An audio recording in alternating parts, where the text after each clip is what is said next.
All right, guys, so I'm here to take you through session 2, calories, macros, and body composition. All the fun stuff. Here we go. So yeah, by the end of the session, we hope you have a better understanding of the following. Calories, which is energy in, and calories, energy out, which is our expenditure. We're going to talk a little bit about the role of dietary protein, carbs, fats, fibers. This is basically the science as to why we recommend the foods that we recommend, and looking at that 80-20 approach into health and fitness. What a sustainable diet looks like. Kind of just ruined it there by saying 80-20. And then body composition, how we appropriately measure your progress. It's not always judged by the scale. We're not always going to use your Apple Watch as much as we love our devices. Your intuition and your gut feelings are much better than our devices at times. So hopefully get some good info out of that. So I'd like to start off with an interactive session here first. These percentages here, they add up to 100%. And we always like to challenge you guys to see if you can fill in and figure out what the most amounts of calories burned comes in, what's second, what's third, and then obviously what's last here. So 70% of your daily calories burned. Most people will think that this is done through their gym exercise, right? Correct answer is actually what your body burns at rest. So 70% of your daily calories burned is just done by sitting around, basically how much muscle you have. Muscle actually burns more calories when at rest. How much is up for debate, but the truth is that muscle does burn more calories than fat. So your actual body composition will determine how many calories you burn just throughout a day. Okay, that's your BMR. Number 2, 15% is what you burn through your daily activities. This can be anything from fidgeting, kind of what I'm doing now. This can be your steps per day. This is why the 10K steps per day is a really big tool for people. It can be just how much you're getting up from a seated position, walking to fill up your water bottle. This can be taking a 20-minute walk at lunch. Anything, basically just non-exercise activity. That's what NEAT stands for, non-exercise activity. 10% here. This is burned through eating. So super cool, right? Your body will actually burn calories as it breaks down food and digests and metabolizes it. You'll hear us come back to this one, especially with protein. Protein has a high thermic effect. So that's what the TEF stands for, thermic effect of food. So basically how many calories your body is expending through just digestive processes. Contrary to popular belief, or maybe what we would hope to be true, there are no negative calorie foods. So, the whole celery juice thing, celery taking more calories to burn than it actually has, not true. We're not going to get too much into the science of that stuff there, but generally when it comes to this stuff, if it sounds too good to be true, it is. So a negative calorie food doesn't really exist. We call that maybe air, just air. Okay. 5% is what we burn through exercise. Yes, this is where you are spending all of your hard-earned calories, your blood, sweat, and tears, trying to make it through the workout of the day. And 5% of your actual calories burned in a day comes from that 1 hour of exercise, right? So this is called exercise activity, EAT. Don't get that confused with TEF, which is actually what you burn through eating. EAT is what you burn through exercise. So exercise activity thermogenesis. So 60 minutes of your day is spent in the CrossFit gym. This is where the old adage of you can't out-train a bad diet comes in, right? No matter how hard you're working in that 60-minute class, 5% of your calories burned is going to happen during that time. It's what you do the other 23 hours that really matters, which is what we're looking at here at that 70%, right? So it's important that all of these play into each other, right? When you are working out and you're building muscle, that's going to help you later burn more calories when your body's at rest because you have more muscle, less fat, right? Fun game. I hope you all passed. Next. So these are our macronutrients. When we talk about macronutrients, these are the 3 that we commonly refer to. You'll see us talk about fiber here in a little bit, but main points that we need to drive home. All foods typically contain, or they should contain, a protein, carb, and a fat, right? Some foods are protein and carb only. Some foods are fat only. Some foods are carbs only. When we look at a whole food diet, we want to make sure that our foods, we're hitting all of these categories here. Each has their own importance. So protein, Really important for, again, people coming into a gym, working on strength training, working on any type of resistance training, overall health. Protein is super important here. We need it for growth and repair. So when we are in the gym and we're squatting and we're pressing and we're trying to build muscle, protein is the building blocks for muscle. So we definitely want to have that in there. Protein can come from a variety of sources. Hopefully my face isn't in the way of this lovely piece of fish here, but we've got chicken, we've got eggs, we've got beef. Oopsies, sorry about that. I'm coming back. Almonds have protein. There's many vegetarian sources of protein. So anything that, once had a face or once had eyes probably has protein. But there's also a lot of things that we can pull from the ground and grab from bushes that have protein too. Protein is very good, like we talked about earlier, for satiety. The thermic effect of protein is very high, so it helps us feel full, right? If you were to think about eating 3 whole chickens, that sounds unappetizing because your body kind of knows how hard that would be to digest and how full that would make us, okay? Protein is actually essential, which means that we need to get it from food in our diet. We cannot create protein on our own, okay? Carbs, again, these are 4 calories per gram, same as protein. Carbs are our body's preferred source of energy. Basically ingesting carbs provides us with glucose, and our body loves to burn glucose, okay? Really, really helpful for CrossFit workouts, especially anything high intensity. So even if you're not doing CrossFit and you're at home and you're on your Peloton bike, or you're doing a HIIT workout where you're, as many squats as you can in a minute, resting a minute, anything that has a high demand of intensity, your body will prefer to have glucose available for that. Okay. Glucose and carbs, pretty similar things here. It also supports recovery. So carbohydrates, again, kind of busting a myth here. You'll hear a lot of people say, don't eat carbs past 7 p.m. Contrary to that, I actually see a lot of people who do really well by eating their carbohydrates at night. And notice when we're talking about carbohydrates here, we've got a picture of vegetables, right? We don't have a picture of Cheerios. We don't have a picture of, sugary candies and fruits. Carbohydrates are in fruits, they're in vegetables, they're in a lot of different starches. We've got squashes, we've got potatoes, things like that. Again, whole food sources can be really, really beneficial for supporting recovery. Basically what happens there is when we get some glucose into the system, it does release insulin, which, depending on what you believe or what you've read before, insulin is actually a storage hormone. So our body wants to go grab glucose and it wants to store it in our muscle cells, which can actually be very helpful for recovery, right?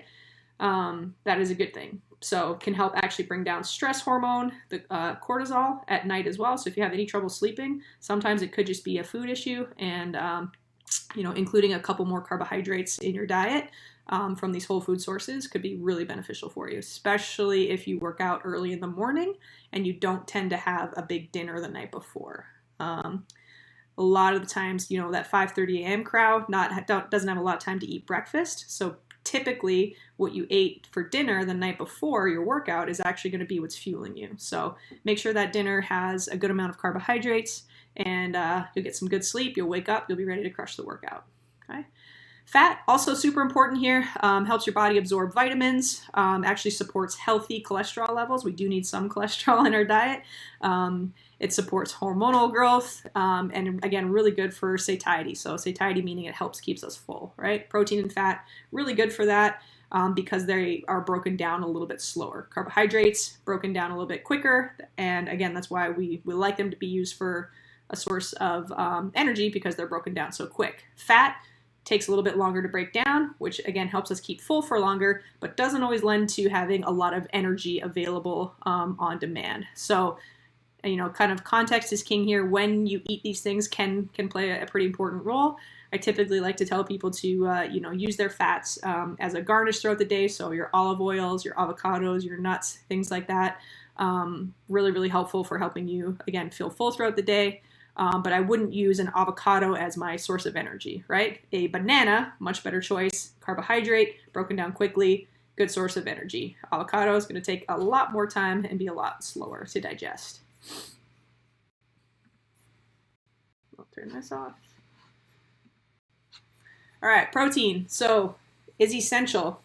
Like we were talking about earlier, you have to get this from your diet. Okay, we need protein to survive. We cannot produce 9 of the 20 amino acids required for good health. So we've got to get those from food. Okay, so protein does have 20 amino acids. Animal protein in particular, again, if it had a face or eyes, will have all 20 of those amino acids. Vegetarian sources on some dairy options will not have all of those aminos. Again, not the worst thing in the world, but that's why we really do like animal protein. We like animal meat a lot for that. Helps provide that. You can do some food combination things like adding brown rice and beans does combine to actually create 20 of the amino acids needed for good health, but you have to eat a lot of it. So there's always that. The thermic effect of food, like we've mentioned, super high there. Again, keeps you full, creating new muscle, and our protein needs actually increase as we age. So something to keep in mind here, depending on where you are in your life cycle. Less protein is not always great. Keeping that high, definitely something that we want to encourage. Vegan protein sources, again here, this is just a couple of options for those of you that prefer a vegetarian or vegan lifestyle. This will just show the amount of the serving size that you'll need to get in order to hit 21 grams of protein. You got to have 4 ounces of tempeh, right? Pumpkin seeds have 9 grams of protein per quarter cup. Okay. Big thing here that we got to look at too is when we do have a dense source of protein like this, it can actually be calorically dense as well. So all of these options here either have protein and carb in them as well. So as we know, something like nut butter, yes, it will have 8 grams of 8 grams of protein, but it also has a lot of calories. It also has a lot of fat and a lot of carbs that go with it. Okay. So a quarter cup of nut butter is probably going to render you close to 200 to 300 calories. So, just got to be mindful in terms of our overall calorie balance when we're looking at these choices as well. So all good options. Carbs, my favorite. I love carbohydrates. They're not essential. So what that means is that if we were to go through zombie apocalypse tomorrow, our body, if we did not feed it carbohydrates, our body would be okay. Our body can manufacture glucose from stored energy in our muscle, stored energy in our liver, what we see up here. But basically, if we couldn't eat protein or we couldn't eat fats, that's an issue. Okay, so carbohydrates not essential, but if you are doing CrossFit or you're doing any, again, high intensity sport, we think they're pretty vital. Your body, again, is going to want to use those for energy. You'll feel a whole lot better. You'll make better progress in the gym. You'll feel better, sleeping. You'll feel better. You'll have energy throughout the day if carbohydrates are included here. Carbs, again, not the devil. We just need to look at the sources that they're coming from and our overall calorie balance. Okay. They're a great source of fiber. Greg probably talks about this a lot in his slides too, but we want to look at getting at least 1 gram of fiber for every 3 grams of carbs. That's how we know we're choosing a good carbohydrate source. If you look at a cup of Cheerios, you're not going to have as much fiber per carbohydrate as looking at a squash. A squash is going to have a lot more fiber to carbohydrate ratio than those processed options that we sometimes can think about when we think about carbs. Okay. Again, promotes recovery, really helps us going from that fight to flight. If you're stressed all day and we don't provide carbohydrates, that can actually be another source of stress through your body. So make sure you've got carbs in there to help balance the cortisol to insulin ratio. Okay. Fiber, again, really good one here. Sometimes this is called the 4th macronutrient. We do like it. We think it's super important just in terms of overall digestive health. Really, it's cardioprotective as well, so it's really good for your heart. A lot of good carbohydrate options come with fiber here, so just a few that you can take a look at. A lot of people are actually surprised to see that raspberries and blackberries have a decent amount of fiber in them as well, which we really like. Again, with higher fiber content here, we're looking at a good amount of blood sugar regulation. So if you've ever had trouble with blood sugar, you can always go to, it's not necessarily the carbohydrates themselves that's the issue, it's the lack of fiber in the diet to help slow down the process of digestion. Here, we really like to recommend 25 grams a day for women and about 35 for men if you're into tracking. If you're not tracking, again, make sure you're prioritizing vegetables, make sure you're prioritizing whole food sources. You're going to get a good amount of fiber from those. So this is a quick check on fats. there's a lot more information here, but we wanted to make sure that the font was big enough so you guys could see it. But there's monounsaturated and there's polyunsaturated. Okay, monounsaturated, really good amount for your omega-3s. So is polyunsaturated, both great sources here. Polyunsaturated does have a little bit of the higher omega-6s, which can sometimes lead to a little bit of inflammation. But, if you're getting these from good sources such as fish, nuts, and seeds, no issues at all. Really helpful, again, for helping lower your LDL, maintain a healthy HDL. Again, good sources here: olive oil, fish, nuts, seeds. Okay, you'll hear us say that a lot. Good fats coming from those. You can also get really good fats from grass-fed meat. Okay. Anything that is organically grown, hopefully sustainably raised as well. Really good options here. Saturated fats, like I was just talking about, from coconut oil, grass-fed beef, cheese, full fat dairy. Dark chocolate actually has a good amount of good fats as well.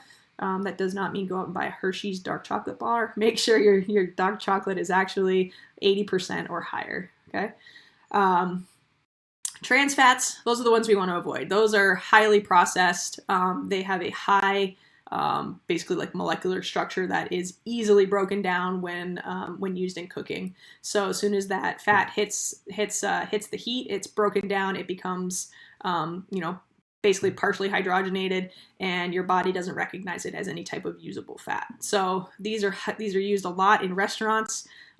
These are used a lot in, baked goods, things like that, things that taste good. So, thus becomes the conundrum, right?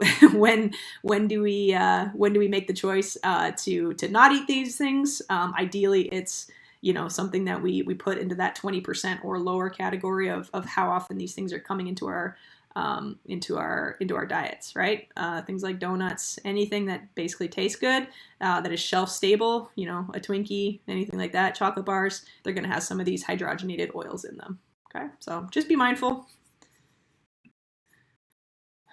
So what do I eat, right? This is our most common question. If you're looking at your diet, 80% of the time, we want to be able to say that it is real food. So food that you could, if you're in the grocery store, you're walking the perimeter of the grocery store, right? There's fruits, there's vegetables, there's meats, there's organic dairy, things like that.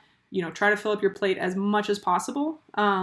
All diets in general, one thing that we can all agree on, whether you're keto, low carb, paleo, Atkins, whatever you want to call it, everybody agrees that we need to eat more vegetables. So we highly encourage you to, fill up half your plate with vegetables, keep a variety in there. Colors, when you're looking at your plate, it should be colorful. I always like to challenge my clients to eat at least 3 different colors of vegetables in a meal if you can. The ultimate goal being to look at how do I get 10 different colors of fruits and vegetables in a day, okay? Don't be scared of fruit. I know a lot of times it's gotten a bad rap here because of its sugar content, but we love fruit. It's got a good amount of fiber as well. 20% of the time we're looking at, hey, have some fun. If your beer is going to be, a part of your life, if you want to enjoy alcohol every now and then, you want to enjoy pizza, just make sure it's not a Monday through Friday thing, right? 20% of the time would be, I'm going to have pizza maybe once a week if I want it, and I'm not going to have a whole pizza. I'm going to enjoy 1 or 2 slices, okay? Same with the beer. If you want to have the beer in there, set a limit for yourself, put some boundaries around these hyper palatable foods, and you'll watch your health just soar and get better, okay? Other thing I want to note here, you see in the middle, we've got the perfect bar, we've got the salad dressings, we've got the guacamole, some packaged foods, if you will. There are plenty of good packaged foods too. So the whole adage of don't eat out of a box, not always true. There are plenty of foods that have great intentions, that have great ingredients, and that are perfectly fine in your diet, okay? So talking about body composition, I thought this was a really cool figure, just showing it's not always about the scale weight, okay? So these are 6 women that all weigh exactly 154 pounds. If you were to take these women out side by side, or put them individually, I'm guessing not a lot of you would be able to guess their weight and guess that they were the same. So they look different, but the important thing to measure here is their body composition is different, right? So being 154 pounds, you can have less fat, you can have more muscle, okay? The scale is not always going to be able to tell what 1 pound of muscle is compared to 1 pound of fat. Okay, I'm talking about a standard scale here. So our goal is to always make sure you have the most amount of muscle possible, the least amount of fat, okay, according to your lifestyle. So again, the scale is not always a good measure here. That's why we love the InBody machine, which I'm going to talk about here in the next slide. So again, something wrong with this picture. Hopefully you can tell the difference here. This is highly imbalanced and it's inaccurate, right? But a lot of times people think that 5 pounds of muscle weighs more than 5 pounds of fat, okay? That is not true. 5 pounds of muscle is more dense, okay? So it's going to take up less space. Fat is, it has more space to take up, okay? They both weigh 5 pounds, so ideally this scale should be balanced, right? 5 pounds of rocks compared to 5 pounds of feathers, still the same, they just look completely different, okay? So always remember that when we're in the gym strength training. This is an example. I weighed the exact same weight here in these two photos. I believe I was like 155 on the right, and I believe I was about 156 or 57 on the left, okay? Very different compositions here. I had less fat, more muscle on the right, okay? Same here with, this is one of my clients, great example. You can see on the right, he weighs 207. On the left, he weighs 210, okay? 3 pounds difference. To somebody might not look like a lot, but to him, that is a dramatic difference, right? He's a completely different person here. Much more muscle on the right, much less fat, much less bloating as well, okay? The cool thing about this too is that he actually ate more because he's got more muscle. He had better metabolic capacity on the right. So really good example of that. Again, this is where we're looking at the scale, okay? So if you've got a scale at home and you're getting frustrated because the scale's not going in the direction you want, always remember that there are changes going on underneath that the scale doesn't know the difference, okay? If we were to put a pound or 5 pounds, that 5 pound replica of fat on the scale, it's gonna save 5 pounds. If we take that 5 pounds off and we add the 5 pound replica of muscle, it's gonna save 5 pounds, okay? The composition is what we're really looking into here. And ironically, there's not a lot of pictures of guys being obsessed with the scale, so these are the two stock images that made sense to me, and we see this a lot with females. So I want to point it out because it's something that is very difficult to overcome, this obsession with the scale. At some point, it just became this all-knowing power that the scale is our only indicator of if we're making, progress in the gym or not, if we're making progress in our body composition. So as you can see on the slide here, many different factors go into your scale weight. Water and glycogen, water and carbohydrate intake being one of them. This is why the low carb diets gained so much steam, in the last couple of years, because if you remove carbs from your diet, you remove water from your body, it looks like you're dropping weight, right? Somebody stops eating carbs for 3 days and they miraculously lose 5 pounds. It's because there's no more water. With carbohydrates, you need water to store them as energy. So when you take away the carbs, the water is no longer needed. The body lets go of water, and all of a sudden it's like, oh, the scale moved finally, and you've lost 5 pounds of water, and it's not fat, it's not muscle, it's not anything. You just lost a bunch of water weight, which isn't progress at all. So bunch of different things can happen there. Females, it can be our menstrual cycle. We are actually up and down every week. We're supposed to be retaining and losing water every week. So again, we ride that roller coaster, right? Salt intake, food volume in your stomach, whether or not you've pooped, whether or not you've peed, all of these things go into account with the scale. And in my personal experience with my clients as well, for whatever reason, when you weigh in at a doctor's office, it's always 5 pounds more than you think it's going to be. So just keep that in mind. If you've got a scale at home and you go to the doctor's office that same morning, doctor's office is going to be up by 5 pounds, whatever that means. Okay. Again, reasons why you gained weight or didn't. Okay, a bunch of different variations here. Instead, what we like to do is this awesome InBody machine, which is at our facility in the consult room. You can use this thing, once a week, once a month, once every 3 months, whatever you want. But it actually is a nice, repeatable measurement that you can do that will, give us some good insights into your composition. So, have you gained muscle? Have you lost fat? Okay, that's the measurements that we really want to look at. If your weight stayed the exact same, but you lost 5 pounds of fat and you gained 5 pounds of muscle, that's a different composition. You're going to look great. Okay, you're going to feel great, and that machine can help us decipher that. So if you are going to get on there, just make sure it's first thing in the morning. Try not to do it before exercise. After exercise, there's going to be a little inflammation, so that can kind of throw it off. And just to keep it repeatable, I usually tell people come in fasted, so it's just first thing in the morning. Jump on there. It takes 2 minutes. You can wear clothes if you want on there, totally fine. But yeah, really, really reliable measurement, and it will actually keep your progress in there, so you can see what's going on over time. You can see what your trends are. This is just another Instagram post for what we put together for Beyond the Box Nutrition. Again, my thought here is this is the one piece of the puzzle is using the scale to measure your progress. Okay, when you're measuring your progress, there are a zillion other things that we can look at to see if you're actually moving in the right direction. Okay, things don't always happen quickly or as quickly as we want them to in the gym, but you can look at a variety of different factors.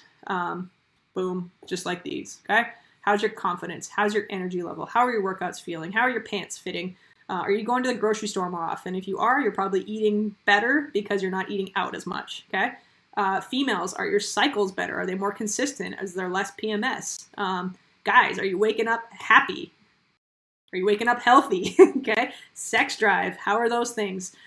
So many more important things to let us know that your body is moving in the right direction. You're responding appropriately to exercise. You're eating a healthy diet. Okay, your skin feels better. Everything. Okay, a lot of different things that you can look at that are not just the scale. Okay, so again, this is kind of our I'll finish up here with this is the pyramid that we really like. We'll introduce more of these habits as we go along, but basically, how are you doing with your 10 feast habits? You do not have to weigh and measure your food to do this. Let's look at eating more vegetables, drinking more water, spending time chewing your food, going to the grocery store more often, choosing colorful produce, getting your water in. I probably already said that, but I'm going to say it again. Getting good sleep. All of these things are super important. If you do nothing else, this other stuff is not going to be able to build on top of it. Okay. So energy balance, calories in, calories out. Once you get those habits going, that's going to be a lot easier. Food quality, something to really, really focus on. Recovery, how you're sleeping, stress management throughout the day, hydration. I talk about water a lot. Nutrient timing comes a little bit more, that can be built. That can take some time, but that's things like looking at when you're eating your pre-workout meal, stuff like that. Smaller stuff to think about now if you're still working on, making a switch over to increasing your food quality. I wouldn't worry so much about nutrient timing. And then supplements, again, like this is the 1% stuff. You've got to make sure everything else is in place here before we start worrying about what whey protein powder you're going to choose, okay? Which, shockingly, you don't even need one, okay? Don't waste your money on supplements. Make sure that those habits get in place first, and we'll go from there. Cool. And then just a bunch of other slides in here. So thanks for paying attention, guys. Hopefully this was helpful. If it was, be sure to let one of us know, and really look forward to getting more of these videos out to you. If you have any questions, you can reach me at Sheena at beyondtheboxnutrition.com, or just find me at Feast. Office hours usually every week, so hit those up there, and be happy to work with all of you. Bye-bye.